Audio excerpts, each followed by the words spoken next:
Bienvenue à ce webinaire Iterop. La question que nous allons nous poser ensemble ce matin, j'insiste bien sur ensemble, n'hésitez pas à participer, à poser des questions dans le chat comme Marie-Lou vient de vous le préciser. Et pourquoi choisir un logiciel BPM pour optimiser ses processus clients? L'agenda de ce webinaire est le suivant. On va très rapidement, pour les gens qui ne nous connaissent pas, représenter Iterop, la société et la solution, revenir sur ce qu'est le BPM, et puis après s'interroger dans une logique, dans une méthodologie sur la maîtrise du parcours client et les étapes clés à respecter pour repasser aussi par une démo live sur un process simple et aussi en vous présentant le ou les processus que nous pouvons utiliser et voir possiblement, avant d'échanger, quelles peuvent être les limites du BPM s'il y en a. La première étape est donc une présentation rapide d'Iterop. Iterop est une société qui a été créée il y a un peu moins de 10 ans, au début des années 2010, et qui compte aujourd'hui un peu plus de 20 salariés. Nous sommes basés en région toulousaine, à Colomiers, et nous sommes éditeurs d'une solution de business process management qui porte le nom d'Iterop, tout simplement.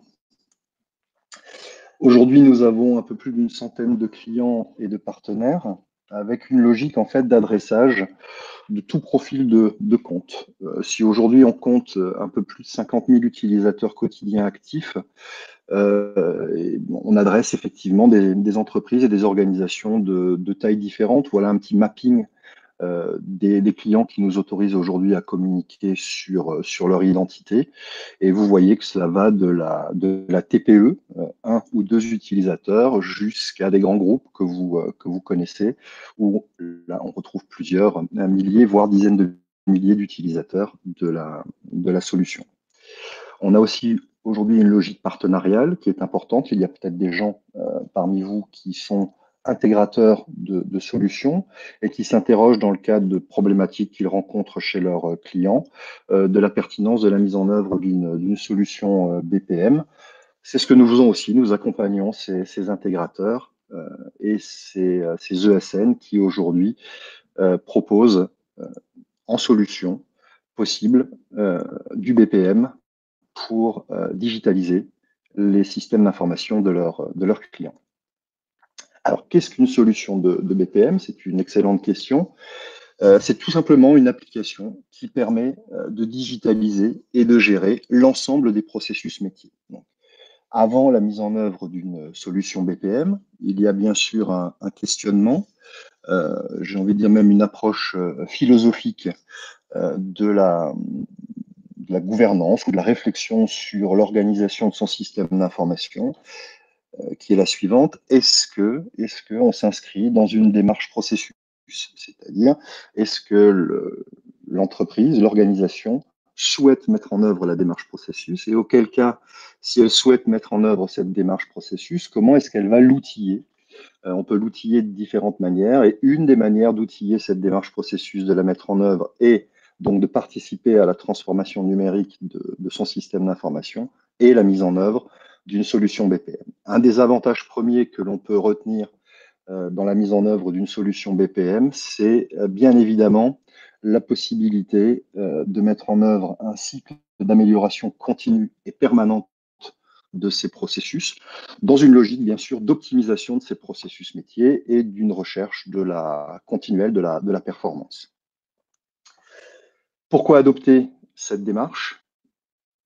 On peut lister 5 points essentiels pour rentrer un peu dans les détails de cette optimisation et de cette performance que je viens d'évoquer. C'est la capacité, lorsque l'on a effectivement cette démarche BPM, d'avoir plus de visibilité sur l'activité de son système d'information, une recherche dans la performance de la rentabilité, et bien évidemment se donner énormément de traçabilité, de visibilité, comme on le disait tout à l'heure, mais surtout de traçabilité sur l'ensemble des actions menées, et cette forme d'agilité qui va permettre justement la mise en œuvre de cette amélioration continue et permanente. Donc on voit déjà là que la mise en œuvre d'une solution BPM doit s'accompagner de manière concomitante, adjacente, d'une gestion de projet qu'on qualifie d'agile. Je sais que l'agilité est un terme très utilisé aujourd'hui, parfois galvaudé, mais force est de constater aujourd'hui que les projets de mise en œuvre d'une solution BPM qui aboutissent, qui ont une fin heureuse, les Anglais parlent de success management, ce sont ces projets qui, au-delà de la mise en œuvre de la solution, s'opèrent avec, dans le cadre d'une gestion,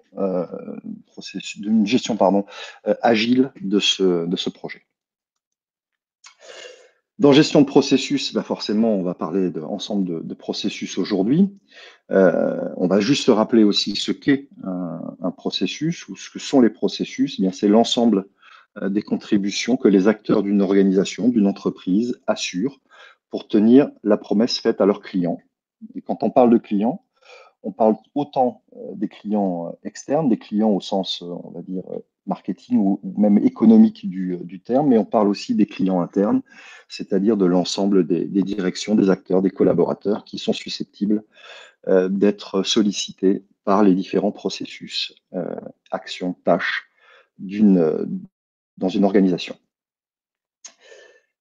La question qui revient, que je repose ici dans ce slide, c'est de manière concrète, à partir du moment où on a adopté cette démarche processus et où on souhaite effectivement mettre en œuvre pour l'outiller une solution de BPM, c'est qu'est-ce que va permettre de faire ou qu'est-ce que permet de faire une solution de BPM par rapport au choix immense déjà existants applicatifs qui pourraient ou qui ont comme promesse de couvrir en fait ce besoin de reprise en main sur le parcours client. De manière plus générique, on va dire le CRM, le Customer Relationship Management, ou en français dans le texte, la gestion de la relation client. Alors, l'intérêt de la mise en œuvre d'une solution BPM, c'est tout d'abord de permettre de boucher des trous dans la raquette. Alors, une expression un peu familière, mais qui en fait illustre parfaitement ce que l'on verra tout à l'heure, c'est-à-dire que parmi vous, il y a très certainement des personnes qui ont déployé ou qui utilisent déjà des solutions de gestion de la relation client, mais qui par ailleurs utilisent également d'autres applications métiers, et celles-ci ne communiquent pas nécessairement entre elles ou tout simplement ne couvrent pas tous les besoins fonctionnels, et on se retrouve dans des problématiques à la fois de servir des actions ou des tâches qui ne peuvent être réalisées dans ces applications, ou bien sûr des logiques de connexion et d'échange de données entre ces différentes applications pour fluidifier le fonctionnement de l'organisation de l'entreprise. Donc, boucher les trous dans la raquette, ça veut tout simplement dire avoir la capacité avec la solution BPM de customiser, d'optimiser des processus ou de compléter certaines applications existantes, mais aussi de connecter ces applications entre elles et donc globalement d'orchestrer son système d'information en optimisant l'ensemble des flux, des relations, en complétant éventuellement ces flux par des applications métiers spécifiques. Et donc, à partir du moment où on se pose la question de savoir comment est-ce que je vais optimiser mon parcours client, avant de pouvoir l'optimiser, il faut bien évidemment connaître son parcours client, ou du moins appréhender le parcours client.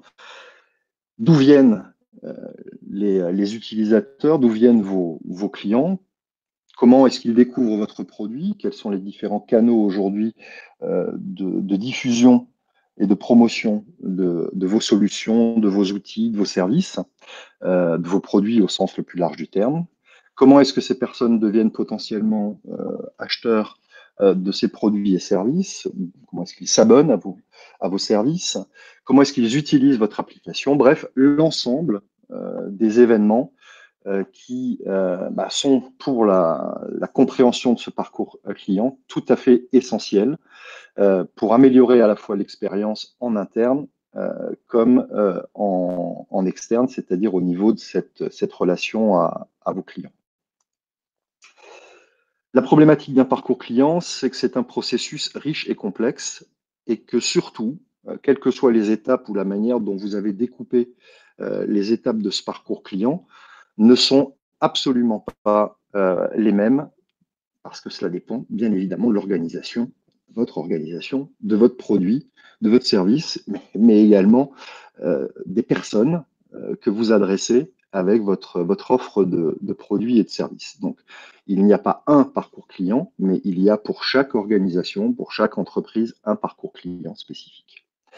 Et donc, l'idée, lorsque l'on veut optimiser son parcours client et donc possiblement mettre en œuvre une solution BPM pour l'optimiser, c'est de se mettre à la place de votre client et de réaliser finalement une description étape par étape, la plus précise possible, de tout ce qui se passe, phase par phase, de la sensibilisation, c'est-à-dire de l'accroche de ce client, jusqu'à sa fidélisation, en passant bien sûr par les actes classiques que l'on connaît, qui sont l'achat, la prévente et la relation au sens large de ce client. Quand on s'intéresse à ces différentes étapes, on va se rendre compte effectivement que elles correspondent, ces différentes phases, elles correspondent à des étapes particulières, c'est-à-dire la capacité que vous allez avoir à susciter l'intérêt pour votre produit, et donc forcément d'être identifié aujourd'hui de manière simple sur le web, par exemple, si on parle de ce type de promotion. Euh, Au gré de la navigation sur votre site, le client va effectivement pouvoir effectuer son choix, éventuellement acheter et donc payer. Et on rentre effectivement encore plus dans le détail de ces différentes étapes en établissant les différents points de contact. Et c'est ces points de contact qui vont être importants puisqu'en fait, ils vont permettre métier par métier au sein de l'entreprise, en les identifiant, de voir quels sont à la fois les acteurs et potentiellement les applications existantes ou non qui vont vous permettre de couvrir l'ensemble des processus qui vont gérer cette relation et ces points de contact avec vos clients. Et ça, de la détection, comme on l'a vu, de la détection de ce futur client potentiel, donc de ce prospect, dirons-nous, jusqu'à la satisfaction et en mobilisant effectivement, et c'est l'intérêt effectivement de tous ces points de contact, d'identifier tous ces points de contact, tous les processus de l'entreprise. C'est-à-dire que un process aussi simple soit-il commercial va néanmoins solliciter, quand on fait l'effort de cette détection de ces points de contact, énormément d'acteurs et pas seulement, on l'a bien compris, les acteurs euh, qui sont les personnes identifiées de votre service commercial. On reprend ici le schéma d'une cartographie classique avec des processus de management, des processus opérationnels et des processus support. Et on le fait pourquoi? On le fait parce que à partir du moment où on a donc, je le répète, identifié ces différents points de contact, qu'on s'est assuré que pour chacun de ces points de contact, on a un processus optimal, eh bien, est-ce que ce processus optimal ou tel qu'on le souhaiterait optimiser est bel et bien couvert par une application, un outil, et donc potentiellement revenir à la question, une des questions de départ, ou même les deux questions de départ. Est-ce que ces outils communiquent parfaitement entre eux? Est-ce que les flux sont optimisés entre mes différentes applications pour que mes acteurs en interne puissent se concentrer sur leur métier plutôt que sur des tâches redondantes, rébarbatives et chronophages? Et bien évidemment, est-ce que au-delà de ce côté applicatif, je n'ai pas certains process ou certaines parties de mes processus qui ne sont pas couverts par les applications déjà existantes? Et ce sont nos fameux trous dans la raquette que potentiellement une solution BPM va pouvoir effectivement couvrir. Est-ce que le cordonnier est vraiment le plus mal chaussé? Vous connaissez l'expression. Euh, pour finalement essayer de donner une première illustration à mon propos, bien évidemment, chez Iterop, on s'est posé la question du parcours client. Et les premiers éléments, la première chose que nous avons réalisée, c'est le point essentiel, c'est une cartographie de notre parcours client. Donc, vous voyez que ça a commencé de manière tout à fait matérielle, hein, un tableau blanc, des marqueurs de couleurs différentes, et on est rentré dans cette logique de pensée visuelle et d'introspection visuelle du fonctionnement de notre parcours achat, donc en se positionnant du côté de nos clients en identifiant ces personas, quels sont ces grands types, ces grandes catégories de personnes qui potentiellement peuvent être intéressées par une solution BPM. D'où viennent-ils? Où vont-ils? Et pourquoi est-ce qu'ils auraient un intérêt effectivement à mettre en œuvre une solution comme la nôtre? Donc, on a procédé à une cartographie de notre parcours client. Souvenez-vous, dans les slides qu'on a vus à l'instant, c'est la première étape, c'est effectivement essayer d'identifier l'ensemble du chemin, se raconter l'histoire de notre client, de son état de prospect jusqu'à la logique de contractualisation et donc d'accompagnement à la mise en œuvre de la solution. Mais là, on se concentre essentiellement sur cette partie amont, qui est celle du passage du statut de prospect, pourrait-on dire, à la logique du statut client.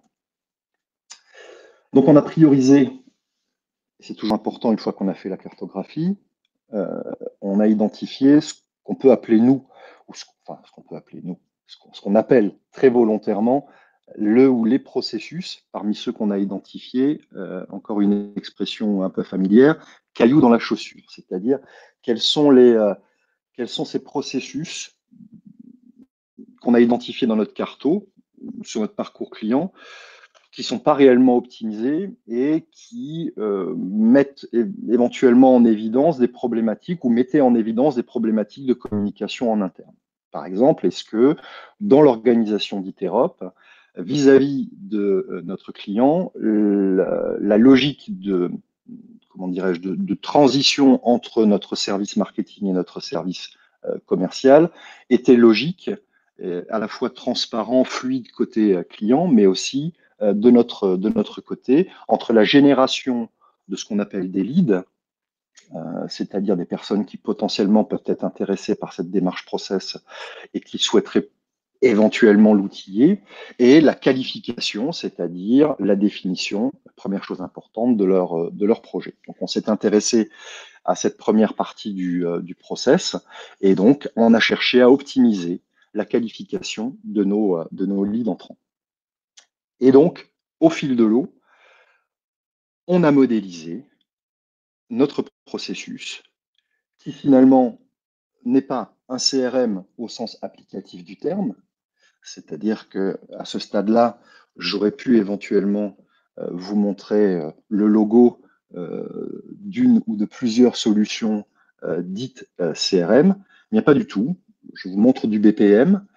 Et je réponds donc non à la question le cordonnier est-il le plus mal chaussé, puisqu'en fait notre logique a été par rapport à la spécificité justement de notre fonctionnement, de notre détection des leads et de notre suivi de ces prospects pour les transformer en clients, la spécificité de notre métier et de ces cibles justement a fait que bah, on a créé notre propre CRM en nous appuyant sur notre solution de BPM.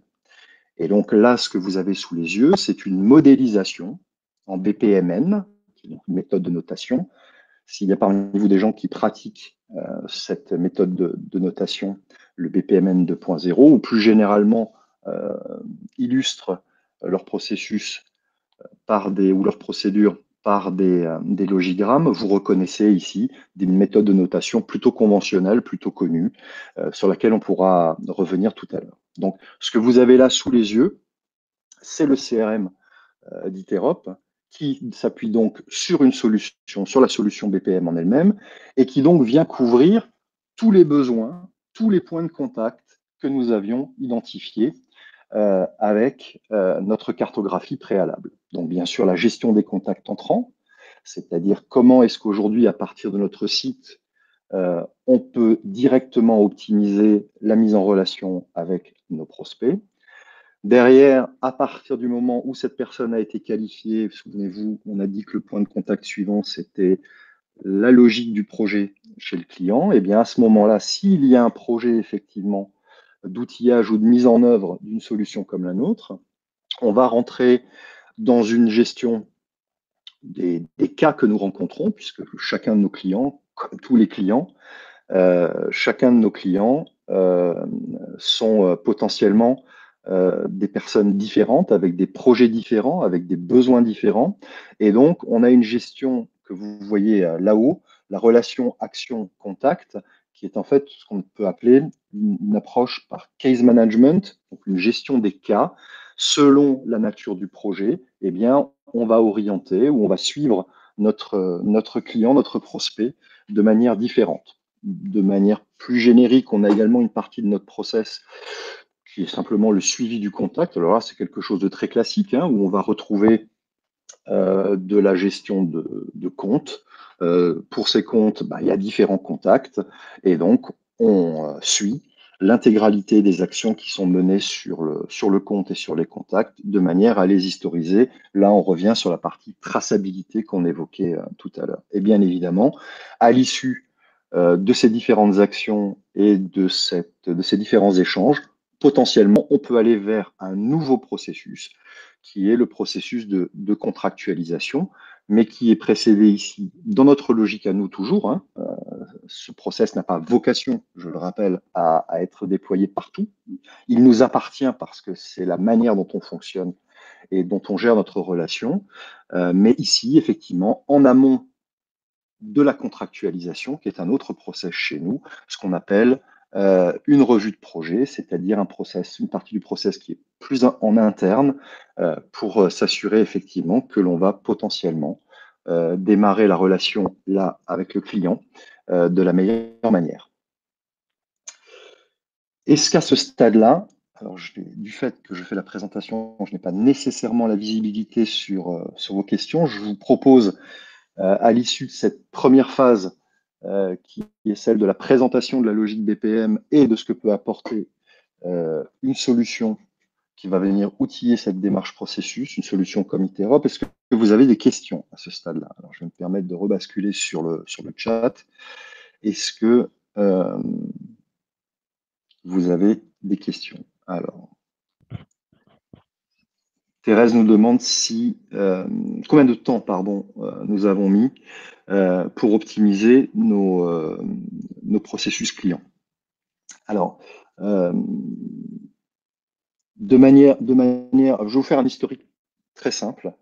Lorsque le service commercial a été créé en tant que tel chez Interop, le premier réflexe que nous avons eu, comme nous étions nous-mêmes une solution en mode SaaS, 100% web, on s'est bien évidemment intéressé aux solutions dites CRM existantes à l'époque sur le marché. Donc là, on parle effectivement des années 2015-2016 et nous avons mis en place à l'époque la solution Zoho CRM que nous avons exploitée pendant près de 2 ans. Et en fait, on s'est rendu compte, même si celle-ci était potentiellement connectable, qu'elle ne répondait pas pleinement justement à l'ensemble des points de contact, des processus, j'ai même envie de dire des sous-processus un peu plus techniques dont on avait besoin pour optimiser justement cette relation avec nos prospects et nos clients. Et donc c'est à partir de 2017 que nous sommes rentrés dans une logique sur toute l'année, quasiment fin 2017 jusqu'à fin 2018, de réflexion sur notre parcours client. C'est là qu'on a commencé à dessiner sur le tableau blanc que vous avez vu tout à l'heure et à réfléchir sur l'optimisation. Et lorsqu'on a eu effectivement, je dirais, la certitude que nous avions balayé l'ensemble des cas que nous étions susceptibles de rencontrer, et bien à ce moment-là, on est parti en modélisation et là, en l'espace de 3 mois, on est passé de la page blanche à une solution en production qui nous convient aujourd'hui parfaitement et que je vous montrerai, alors de manière sommaire, mais tout de suite là, dans une démo live pour vous montrer à peu près à quoi ça ressemble. 3 mois, ce qui est très peu, puisqu'en fait, le premier jet, et c'est ça aussi un des avantages essentiels d'une solution comme Interop, d'une solution BPM. Le premier jet, lui, a été produit, la version, on va dire, la V1 du processus que vous avez tout à l'heure, a été sortie en 3 jours. L'intérêt, effectivement, de maturer notre process et notre parcours client en amont, c'est qu'en 3 jours, on a modélisé et déployé la solution et on a pu rentrer immédiatement dans cette logique d'amélioration continue et permanente qui me fait dire que au bout d'un trimestre de fonctionnement, on avait optimisé notre processus qui tournait donc déjà depuis plusieurs semaines. Et aujourd'hui, les évolutions qu'on fait sont des évolutions à la marge qui sont plutôt dues à des évolutions de nos canaux d'acquisition de prospects et à l'autre bout du process, l'évolution de notre produit et des services que l'on propose. Donc, globalement, en une petite semaine, on avait fait notre premier jet et au bout d'à peine un trimestre, on avait une solution aboutie qui aujourd'hui évolue à la marge. Est-ce que ça répond à votre question, Thérèse? Alors, on va basculer maintenant dans la partie démo. S'il n'y a pas d'autres questions, Marilou, je pense que c'est Oui, tu peux continuer. Il n'y a pas d'autres pas questions. d'autres questions a priori. N'hésite pas, hein, si tu, comme je suis comme je suis en double écran, mais je ne vois pas forcément Ok. comme je suis dans la démo, donc tu n'hésites pas à me couper et à me poser les questions au fil de l'eau dans cette partie démo. Donc, Très bien. pour la partie démo et surtout pour solliciter vos questionnements et donc l'échange, ce que je vous propose, c'est de partir sur, ben, déjà en me connectant à Iterop. Donc, on a vu, Iterop est une solution BPM qui est déployée en mode SaaS, donc 100% web. Ça ne nécessite bien évidemment aucune installation locale, si ce n'est un accès à Internet et un navigateur, comme toute solution SaaS, ça va de soi. Précision néanmoins, si il y a parmi vous des gens qui sont plutôt favorables à des déploiements de solutions en local, Iterop est déployable aujourd'hui dans ce qu'on appelle le mode on-premise, c'est-à-dire sur des des infrastructures qui sont celles de nos clients. Donc là, je me connecte en temps réel sur une instance d'Iterop, donc identifiant le mot de passe, et j'arrive naturellement dans un environnement où je vais pouvoir réaliser en tant que ici commercial d'Iterop des actions pour lesquelles je vais être sollicité. Donc, ça veut tout simplement dire que lorsque j'arrive dans la solution, j'arrive dans un environnement de réalisation de tâches et ces tâches s'affichent un peu à la manière aujourd'hui d'un affichage de mail dans votre boîte mail. C'est toutes les choses que j'ai à réaliser. Pourquoi? Ben parce que je suis commercial chez Iterop et que potentiellement, je suis sollicité pour réaliser ces tâches. Donc, on l'a vu tout à l'heure dans le slide que je vous ai montré sur l'amont du processus. On a conçu un process, le nôtre, mais là, pour des raisons évidentes de simplicité, on a remodélisé un processus pour le webinaire qui est un processus un peu plus simple.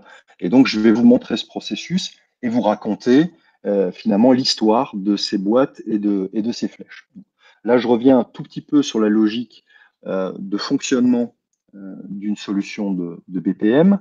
Alors, certaines solutions BPM s'appuient sur ce qu'on appelle des langages propriétaires ou des méthodes de notation propriétaires. En ce qui nous concerne, on a fait le choix d'un langage ouvert, le BPMN 2.0, qui est une norme existante, universelle, et qui permet, avec un ensemble de 4 signes ou de 4 formes très simples, de modéliser tous les processus. La seule limite, j'ai envie de dire, c'est votre imagination. Alors, que raconte cette histoire? Nous avons tout d'abord un premier événement, qui est un événement de démarrage. Euh, Tous les événements sont représentés dans cette méthode de notation, qui est le BPMN, par des formes rondes, qui rappellent le cadran d'une montre. Donc tout ce qui est rond représente, et que ce soit des jalons intermédiaires, représente des événements, des timers, des programmations en fait de survenance d'événements. Les rectangles que vous voyez ici, est-ce qu'on voit bouger mon pointeur, Marilou? On voit à l'écran? Oui, on le voit. Parfait. Donc, on voit ici ce qu'on appelle les tâches, c'est-à-dire que chacun de ces rectangles est une tâche, et il y a différentes natures de tâches, comme le montrent les petits logotypes qui sont situés en haut à gauche, des tâches humaines. Ici, l'icône avec ce petit bonhomme représente une tâche humaine. Et puis, comme on est dans une logique d'optimisation des process, on va aussi parler d'automatisation. On a des process où, avec ce petit logo ici ou ce petit logo ici des roues dentées, sont des tâches d'automatisation qui sont paramétrables dans la solution. On reviendra sur cette logique de paramétrage tout à l'heure. On voit aussi qu'il y a certaines de ces tâches qui sont représentées par un cadre épais. Eh bien, celles-ci sont des tâches un peu particulières. Ce sont des tâches qui font appel à ce qu'on appelle des sous-processus. Ce qui induit également une réflexion et une réponse à un questionnement qui pourrait être, mais est-ce que mes processus peuvent être liés entre eux? Eh bien oui, tout à fait. À partir du moment où, dans la cartographie que vous avez réalisée, vous identifiez certains process comme étant redondants ou certains process comme devant être connectés entre eux, eh bien, un processus peut communiquer avec des sous-processus et plusieurs processus peuvent être appelés par un master process qui va possiblement les solliciter. C'est le cas ici. Ensuite, on a bien évidemment des flux, ce sont les flèches. Et pour orienter ces flux de manière conditionnelle, on a ce qu'on appelle des portes logiques. Ce sont les losanges que vous voyez représentés ici. Donc, que raconte en fait cette histoire? Cette histoire simplifiée de notre parcours client. Eh bien, ici, que ce soit par mail ou que ce soit dans le cadre d'un lien mis à disposition sous la forme d'un bouton, par exemple, sur un site web, on va donner la possibilité à toute personne qui souhaite nous faire part d'un projet, on va permettre à cette personne de rentrer en contact avec nous en cliquant sur le lien. On va le faire tout à l'heure. À partir du moment où elle rentre en contact avec nous, on a effectivement une alerte, une tâche, comme vous l'avez vu tout à l'heure, qui va apparaître dans l'instance ITEROP du service commercial de notre belle société. Et les commerciaux en question vont devoir effectivement qualifier cette demande et après, de manière automatisée, s'il y a une opportunité d'aller plus loin et qu'il y a effectivement un projet BPM du côté du prospect, eh bien, créer un environnement de suivi directement dans notre application, on va dire, de gestion bureautique et de gestion documentaire. Aujourd'hui, nous nous appuyons chez Iterop sur la Google Suite et donc on va interagir, le processus va interagir avec tout l'environnement proposé par la Google Suite pour à la fois créer un système de répertoire dans lequel on va pouvoir historiser et tracer l'ensemble des échanges documentaires que l'on va avoir avec ce contact, mais aussi, comme on le voit ici, une autre tâche, planifier une démonstration et un rendez-vous, et bien pousser du partage de rendez-vous avec ces contacts. Ensuite, on ira vers une logique de réalisation de cet échange pour arriver sur un compte-rendu du rendez-vous. Donc, on a un peu simplifié aussi pour une meilleure compréhension ce que nous faisons, mais en fait, ce que vous avez là sous les yeux, c'est ce qu'on pourrait appeler le chemin nominal de notre processus, un peu plus complexe que vous avez vu tout à l'heure en amont dans la présentation et les slides. Donc, si je reviens sur mon slide, je me mets effectivement ici en situation. On imagine que ce slide est une page web et que la personne va effectivement cliquer sur un lien que vous lui mettez à disposition sous la forme d'un bouton, par exemple, qui est entrer en contact, faire une demande d'information ou être rappelé par un commercial ou un consultant BPM. Et donc, on va se mettre en cliquant sur ce formulaire de démarrage en situation ici. Alors, je joue tous les rôles, hein. Là, je me mets en situation du prospect, de la personne qui possiblement est intéressée par une solution de BPM ou même par la démarche processus et qui souhaite effectivement avoir plus d'informations sur ce qu'on peut lui proposer. Je vais donc saisir mon nom, mon prénom, ma société, mon secteur d'activité. Et donc, ce que vous voyez là sous les yeux, c'est typiquement un formulaire. Alors, on pourrait parler de formulaire web, hein, mais en fait, vous le voyez, on est sous une forme de formulaire externe dans l'application Iterop. C'est-à-dire qu'en fait, une dimension qui est importante et qu'on n'avait pas encore évoquée jusqu'ici dans le cadre de la relation client, c'est qu'il y a bon nombre de points de contact dont on a parlé précédemment, ou de points de contact qui, pour être optimisés, doivent pouvoir être administrés de manière dynamique directement par la solution BPM. C'est-à-dire proposer en fait à l'extérieur, au contact externe à votre système d'information, de venir participer à l'avancement d'un processus, participer à la relation, et donc ici, sa participation, par le biais de ce formulaire externe auquel on accède par le lien mis à disposition,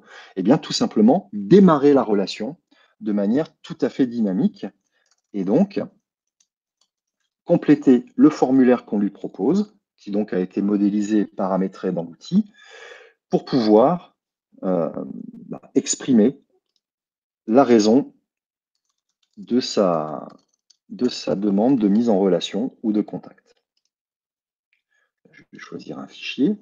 Et donc, vous voyez que les formulaires sont des choses très dynamiques qui permettent à la fois de mettre en œuvre des zones de saisie, ok, avec je dirais un accompagnement à la saisie qui est facilité à la fois par la nature des champs, mais aussi par leur format, hein, de manière à éviter les erreurs, et à accompagner, en fait, même si ici c'est de manière relativement simple, à accompagner la personne qui effectivement interagit avec le formulaire dans sa complétion. On donne même la possibilité, vous l'avez vu, je vais vous le remontrer, de mettre en œuvre des champs un peu plus complexe, un peu plus complet, comme par exemple ici un éditeur de texte où la personne va pouvoir détailler et joindre des informations autrement que dans un simple champ de type texte classique, et évidemment joindre potentiellement des documents. Donc là, ce que fait le prospect, qui a priori a déjà bien avancé dans sa démarche, c'est qu'il nous soumet par exemple sa cartographie. Il nous montre sa cartographie des processus et potentiellement nous dit, bah, tiens, je serais intéressé pour échanger et voir si le BPM d'Iterop va pouvoir répondre à mes besoins. Et donc, il démarre le process. Et donc là, ce qui est en train de se passer pendant qu'on échange, c'est que tout simplement, cette action externe va déclencher dans la session, dans l'instance Iterop du commercial, côté donc éditeur, côté Iterop, une nouvelle tâche. Et donc, vous voyez qu'ici, depuis 20 secondes, j'ai une nouvelle tâche. Donc là, je suis dans la peau du commercial côté Iterop. J'ai une nouvelle tâche qui correspond à la qualification de la demande. Je vais donc cliquer sur cette tâche pour me retrouver dans le formulaire de réalisation de cette tâche et je vais afficher le processus pour que vous visualisiez bien par rapport à l'histoire que je vous ai racontée tout à l'heure où on se trouve, hein. Donc, on a bien démarré le process, on a donné la possibilité à quelqu'un d'instancier, de démarrer la relation à partir d'un lien externe. Et là, on se positionne comme la couleur bleue l'indique ici en visuel clair sur la qualification de la demande dans le process qu'on a détaillé tout à l'heure. Comment fonctionne un formulaire ou plus généralement une tâche Iterop? Vous voyez qu'ici, on a un ensemble d'informations génériques qui ont été collectées et qui sont liées au processus. On voit notamment ici, ça c'est un choix que nous faisons nous en interne, qu'il s'agit d'une tâche collaborative. La tâche collaborative, je passe un tout petit peu de temps dessus, c'est important. Aujourd'hui, il n'y a de bonne traçabilité dans une solution BPM que s'il y a une authentification claire des personnes qui interviennent. Et c'est dans cette logique-là qu'après, au niveau du pilotage, on va pouvoir justement, par les remontées d'indicateurs clés et d'analyse du process, rentrer dans cette logique d'amélioration continue permanente en identifiant d'ailleurs à ces moments-là possiblement des problématiques liées à la modélisation ou à ce qu'on appelle des goulots d'étranglement, c'est-à-dire beaucoup trop de tâches qui adressent là où les mêmes personnes. Donc, au lieu de fonctionner, même si on a une notification, pardon, par personne, par acteur, on a la possibilité de paramétrer une tâche pour qu'elle soit collaborative. Et là, on rejoint une logique de corbeille de tâches, c'est-à-dire qu'aujourd'hui, notre choix, c'est de dire tout simplement que l'ensemble des contacts entrants vont arriver dans les tâches de l'ensemble des personnes qui représentent le service commercial d'Iterop, et qu'en fait, la première personne qui s'approprie, qui s'attribue cette tâche de qualification, va pouvoir effectivement démarrer le process sans nécessairement derrière comment dirais-je, se réserver cette relation au client, mais tout simplement, c'est cette logique de corbeille collaborative en entrée de process que je voulais préciser ici. De manière plus précise, on a paramétré le formulaire de réalisation de la tâche en donnant des informations. Donc là, on retrouve tous les éléments que j'ai saisis précédemment lorsque j'étais côté client, côté prospect, avec notamment le document joint. Et donc, dans ma peau de commercial, ici, j'ai toutes les informations qui vont me permettre effectivement de donner suite à cette demande. Et au regard des premières informations dont je dispose, je vais déjà pouvoir effectivement établir si je vais donner ou non une suite à cette demande. Et si je n'ai pas rempli ici le numéro de téléphone, eh bien, c'est une erreur parce qu'en fait, j'aurais pu contacter directement la personne pour parler de son projet avec elle, mais là, je vais pouvoir le faire, par exemple, à partir de son mail. On pourrait bien évidemment imaginer, mais ça, on le verra tout à l'heure sur l'évolution du process, tout à l'heure, mais je vois qu'il est déjà 11h44, donc il faut que je me dépêche un petit peu. Dans une logique de sollicitation directe du prospect pour échanger avec lui à partir effectivement de ses coordonnées mail. Donc là, par exemple, je vais donner suite à la demande et donc on imagine que je m'approprie effectivement en tant que Thomas Chalère ce prospect et que je vais continuer la relation avec lui. Lorsque on interagit avec le process, eh bien, nécessairement, on a la possibilité de faire un suivi complet de l'ensemble des processus qui sont instanciés. Donc là, vous voyez que pour cette demande de démonstration, Iterop va proposer un environnement de suivi de l'ensemble de ces demandes de démonstration qui va permettre, lorsque l'on clique sur chacune de ces instanciations, de ces lancements de process, donc quelque part de ces demandes de contact, eh bien, d'avoir le suivi détaillé au-delà de l'information générale qui permet de voir rapidement où on se situe dans le process. Donc en vert, les étapes par lesquelles on est déjà passé, en bleu, l'étape en attente, mais également de rentrer dans le détail. On parlait de traçabilité et de suivi détaillé. On retrouve, et c'est un avantage ici, l'utilisateur a accès à l'ensemble, je disais, on retrouve effectivement l'ensemble des actions qui ont été réalisées. On a donc cette traçabilité complète sur chaque instantiation du processus.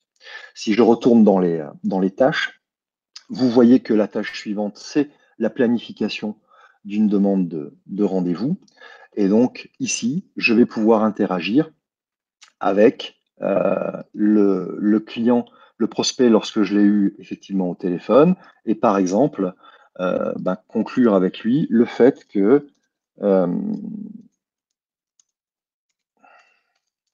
la semaine prochaine, à 10h, nous aurons un rendez-vous d'1 heure pour lui faire une présentation en ligne de la solution. Alors là, vous voyez effectivement étape par étape ce qu'on a pu faire, mais quelle est l'implication de tout ça? L'implication de tout ça et l'automatisation, l'optimisation du process, c'est aussi au-delà du côté applicatif, le process en tant qu'application, CRM, c'est l'interaction, l'interopérabilité avec nos autres outils. Et donc, dans la partie Google Drive, la création d'un environnement spécifique, c'est-à-dire un répertoire pour chaque demande de contact. Donc, on a notre Iterop ici, Thomas Chalère, et aussi une interaction par mail avec le client où on va avoir effectivement à la fois des relances euh, dans le cadre de cette mise en relation, mais aussi une interaction avec l'agenda. Et vous voyez par exemple ici, dans mon agenda Google Drive, le push, la proposition directe, à la fois, c'est pour ça qu'il y en a deux, à la fois côté Interop et côté client, la mise en œuvre automatisée d'une proposition de rendez-vous à valider ou pas, avec, parce qu'on l'a paramétré de cette manière-là, un environnement de démonstration qui est proposé par défaut dans le rendez-vous. Donc, voilà pour la partie, on va dire, réponse par le BPM à un ensemble de problématiques qui sont liées à notre parcours client, au fait qu'on veut lui laisser la main, qu'on veut lui donner la main en amont pour démarrer la mise en relation, et derrière, le paramétrage et la mise en œuvre d'un environnement de suivi qui non seulement permet par Interop d'avoir un suivi de la relation, donc une vraie gestion de la relation client, et aussi toute la partie historisation de ces échanges à la fois dans l'application, mais aussi dans l'application Interop, mais aussi dans les applications tierces que nous utilisons, c'est-à-dire notre agenda, notre système de répertoire dans Google Drive et possiblement, ça dépend effectivement des besoins de chacun,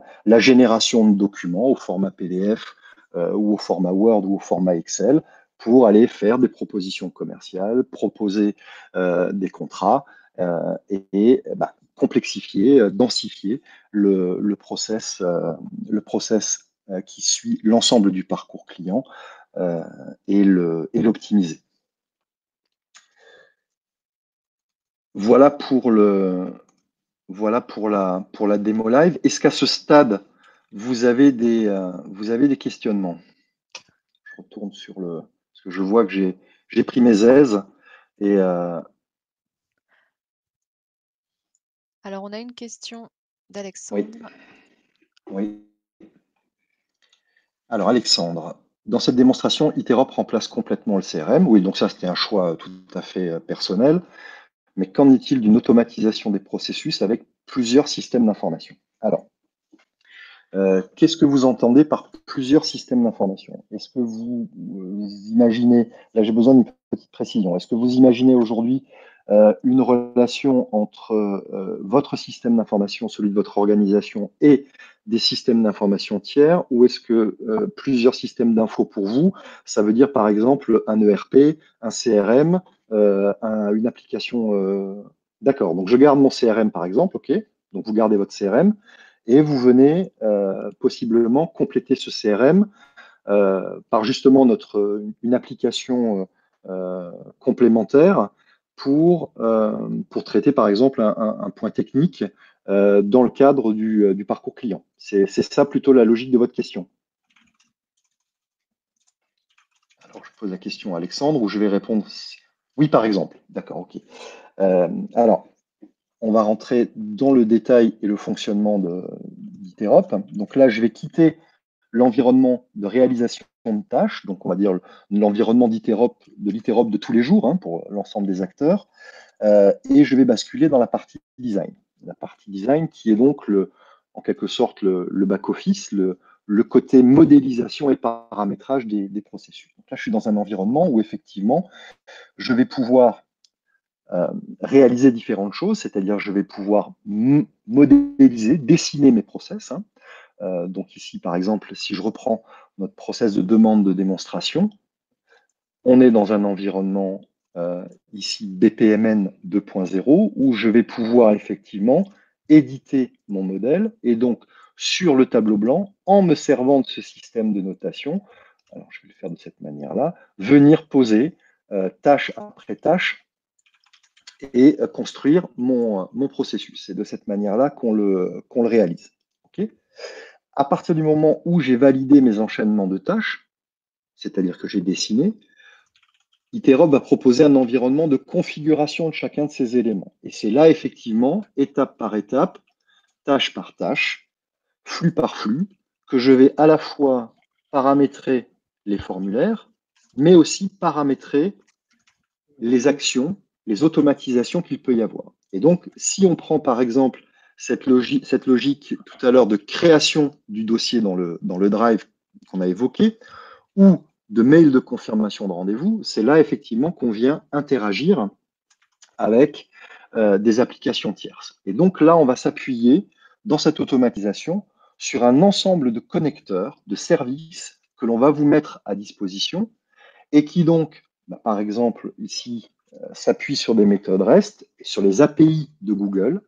Et donc, on va pouvoir créer de manière simple, grâce à cet outil de création de services, tout un tas de connecteurs qui vont permettre aux applications de communiquer avec Iterop et bien évidemment à Iterop de communiquer avec ses applications. Est-ce que ce premier élément de réponse vous convient?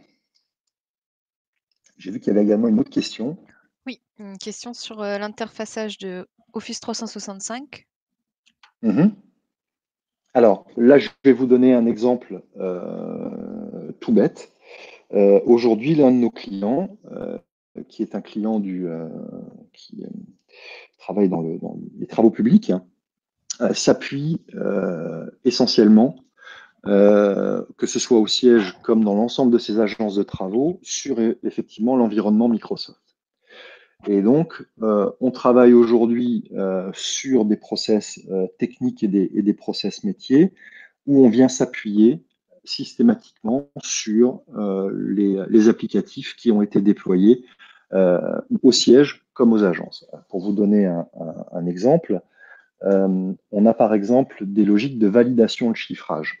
Et donc, dans cette logique de validation de chiffrage, ils ont créé un processus qui appuie sur un gabarit Excel dans lequel il y a des lignes qu'on peut appeler un détail estimatif, voilà, donc avec des lignes. Donc la personne en agence va effectuer un chiffrage et dans le cadre de certains travaux va venir solliciter le bureau d'études qui est au niveau de la région, voire au niveau national, selon la taille du marché auquel ils répondent. Donc il y a une obligation dans leur process de validation, d'escalation en fait de la validation de cet estimatif pour avant la réponse finalement au marché, qu'il soit privé ou public. Et donc, ils ont un gabarit Excel qu'ils ont intégré donc au process dans l'événement de démarrage. Donc, la personne en agence, en bureau d'études, va démarrer son process, elle va compléter l'Excel et donc réaliser son chiffrage. À partir de ce moment-là,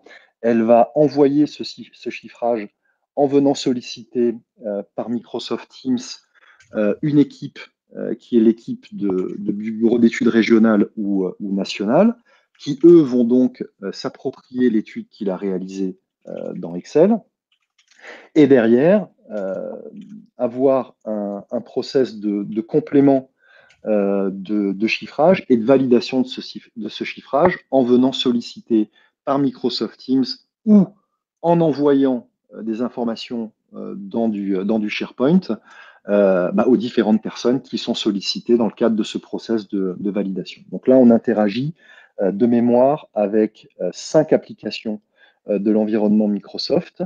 Je vous ai parlé d'Excel, je vous ai parlé de Teams.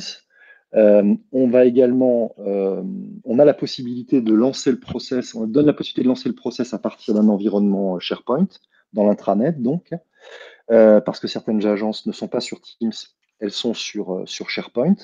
On va également générer du Word pour avoir à la fin une traçabilité, du Word et du PDF pour avoir une traçabilité complète sur les différentes étapes. C'est une espèce de trace d'audit de ce qui s'est passé dans le chiffrage.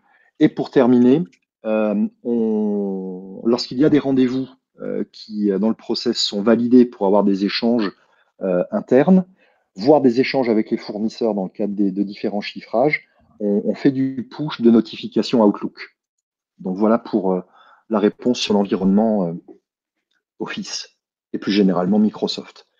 Avez-vous des exemples de gains obtenus sur des processus internes, support, processus RH ou maintenance par exemple? Alors, ce que je peux, pour étayer le propos et répondre à cette question, je reviens juste sur ma présentation. Voilà ce qu'on a pu faire et j'espère que ça pourra illustrer euh, et donner une réponse à votre questionnement sur, sur l'optimisation et sur les gains. Ici, on donne un exemple en fait où on a la problématique d'un acteur public qui doit aujourd'hui fédérer un peu plus de 800 clients à l'ensemble de ses services au quotidien. Et la problématique lorsqu'il s'est posé la problématique de la refonte de son système d'information, il était face à des enchaînements, j'allais dire, à du copier-coller entre des applications et à un manque total de fluidité et une fermeture complète de son SI, c'est-à-dire absolument aucune ouverture ou relation simple, autre que par mail, avec ses clients. Donc, après la mise en œuvre d'Iterop, le premier gain a été un gain d'efficacité totale, puisqu'aujourd'hui, ce sont, dans le cadre des services proposés à ses clients, ce sont les clients eux-mêmes qui déclenchent les processus de service. C'est-à-dire qu'ils déclenchent la demande de service à partir d'un lien externe qui est présent sur le site du client. Dès lors que le client démarre ce process, il est authentifié. Il y a une logique de vérification de bon accès ou de droit d'accès plutôt au lancement de ces services. Et après, il vient interagir en permanence dans le process, une fois qu'il est initié, dans une logique d'échange. Donc, on est venu remplacer complètement, d'abord, on a ouvert le système d'information, on est venu supprimer l'ensemble des tâches qui consistaient à retranscrire ce qui pouvait se passer dans des échanges par mail ou par téléphone dans différentes applications en les intégrant directement, ces échanges, dans le process. Donc en termes de gain de temps, de visibilité, de traçabilité pour les opérationnels de cet acteur public, vous imaginez les gains et surtout comment dirais-je, la simplification des échanges, d'autant plus que dans le process, à un moment bien précis, c'est-à-dire que lorsque les services et les prestations sont déclenchés, à ce moment-là, le client a même un accès à certaines visualisations, certains visuels d'Iterop pour avoir un suivi complet. Tout à l'heure, je vous ai montré la fonctionnalité de suivi. Eh bien, le processus est conçu de telle sorte que les clients disposent d'un compte pour pouvoir accéder au suivi des prestations qu'ils ont demandées, qui sont en cours d'arbitrage.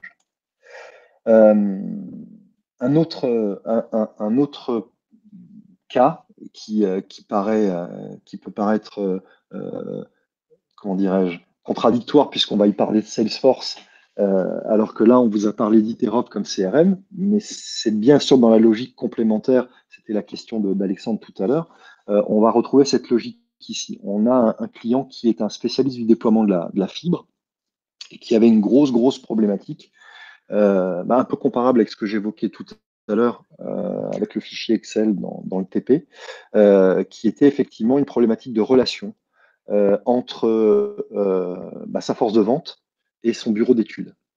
Et si la force de vente dispose aujourd'hui, disposait d'Excel pour pouvoir réaliser ces devis, tout ça a été transmis par mail avec des échanges de mails.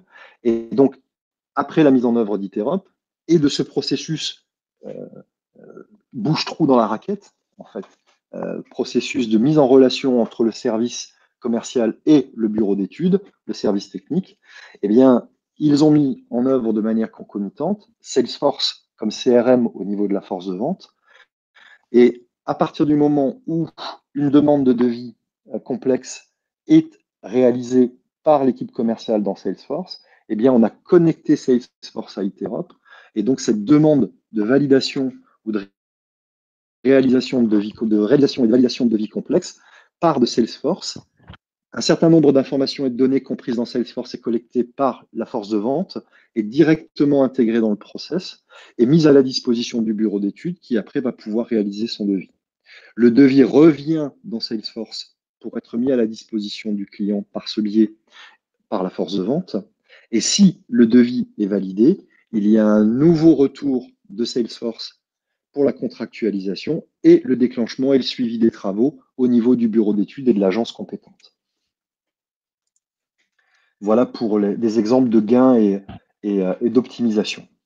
Pour un processus RH, c'est Jean-Luc qui pose la question, pour un processus RH, je vais donner un exemple que je peux donner ouvertement en citant ici, puisque le client m'a autorisé à le faire.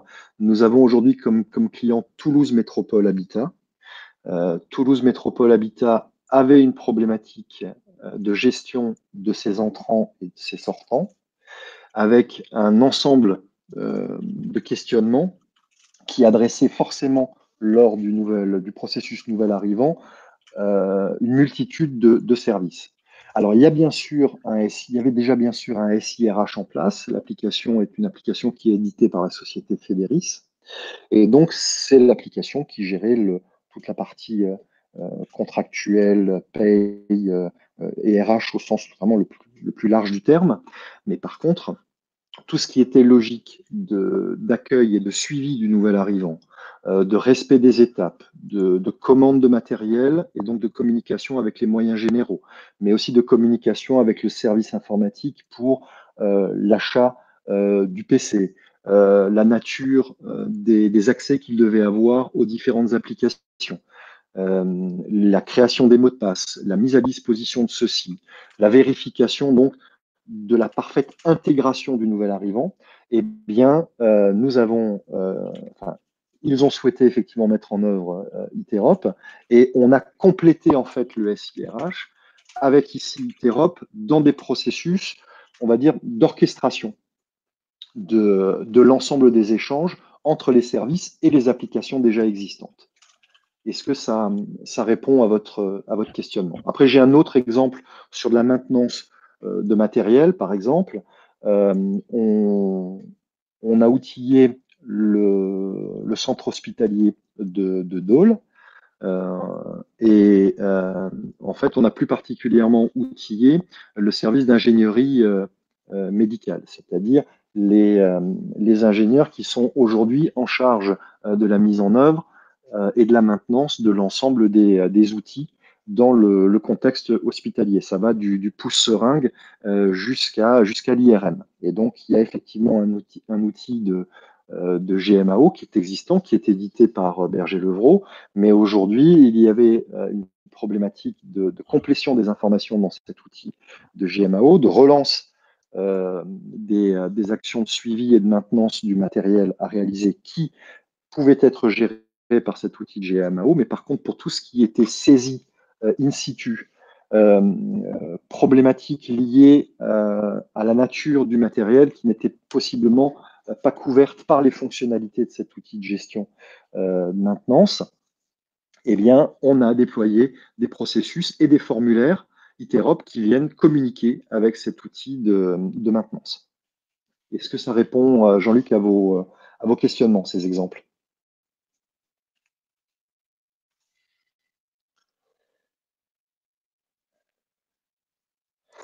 Je pense que c'est assez complet, Thomas.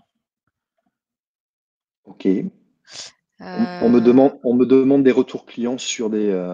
Je pense qu'on les communiquera a posteriori quand j'enverrai le replay. J'essaierai d'envoyer quelques exemples de cas clients qu'on a. Oui. Et tu peux aussi mettre quelques éléments chiffrés sur les gains de temps Oui, et on en a. sur l'efficacité. On en a quelques-uns. Et plutôt que de les évoquer de tête, vous aurez à ce moment-là des éléments très concrets à positionner dans des cas d'utilisation spécifiques. Oui. Donc, contextualiser, c'est toujours plus intéressant. Est-ce que vous avez encore des questions? On patiente une ou deux minutes. Alors pour ma part, j'espère que j'ai pris beaucoup de plaisir à vous présenter cette thématique. J'espère que nous avons été, alors exhaustif, c'est toujours compliqué en une heure, mais qu'on a pu vous donner un premier aperçu et du moins une première envie de vous intéresser à la démarche process et à l'approche BPM de la gestion du parcours client. Et bien évidemment, on se tient à votre entière disposition pour, à votre convenance, avancer sur vos questionnements, sur vos projets. Et je crois que Marie-Lou a prévu de mettre à Oui, disposition le replay de ce webinaire avec, comme elle l'a précisé, une documentation complémentaire. oui, je vous enverrai tout ça dans la semaine qui suit. Donc, merci à toutes et tous pour votre participation. On s'arrête là, Marie-Lou? Oui, oui, oui, on peut, je pense qu'on a bien couvert le sujet en plus d'une heure, donc c'est parfait. Merci Thomas, pour cette présentation et après c'est à moi de jouer pour le replay.